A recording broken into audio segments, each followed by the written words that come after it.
Naririnig mo ba ang mga bulong? Mga salitang kahina ngunit palakas ng palakas habang unti-unti mong iniintindi ang mensaheng nais nilang iparating. Tama, sila'y bumubulong sapagkat ang lipunan mismo ang pilit na pumipigil at tila nagpapaskil ng patong-patong na tapal sa kanilang mga bibig na nagpapahina ng kanilang mga tinig.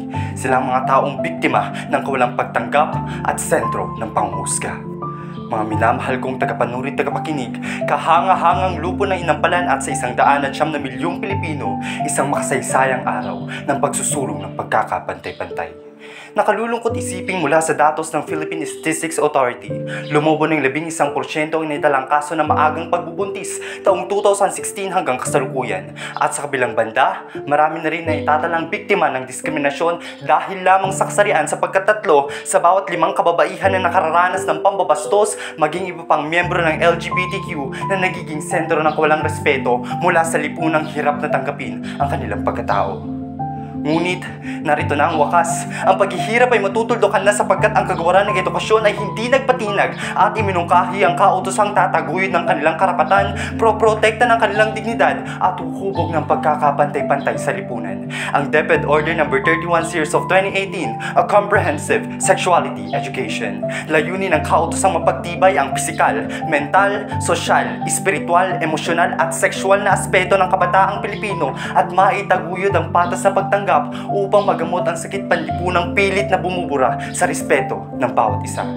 Mabigat sa damdamin ng mahusgahan, naintindihan ko ang kanilang kalagayan sapagkat isa ako sa bagharing pumapalibot sa LGBTQ at bilang isang individual na uhaw sa pagtanggap, ang pagkakaroon ng programang gagabay sa aming sariling kulay ay napakahalaga hindi lamang sa amin bagkus sa lahat ng tao upang maintindihan ang kalagahan ng pagkakaroon ng inklusibong komunidad at kaalamang sexual upang maiwaksi ang maagang pagbubuntis at iba pang sakit mula sa diligtas na pagtatalik sapagkat nakasaad sa 26 na universal na Deklarasyon ng Karapatang Pantao na lahat tayo may karapatan upang matuto.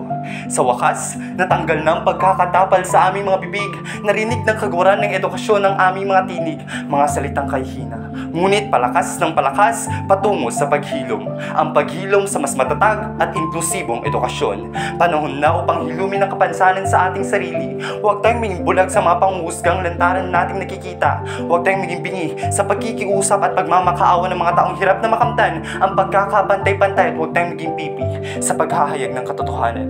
Ang katotohanan ang CSE ang gagabay sa bawat kabataang Pilipino tungong kamalayan, katatagan at kaunlaran. Tumindig gamit ang ating tinig. CSE ang lunas sa pait ng kahapon.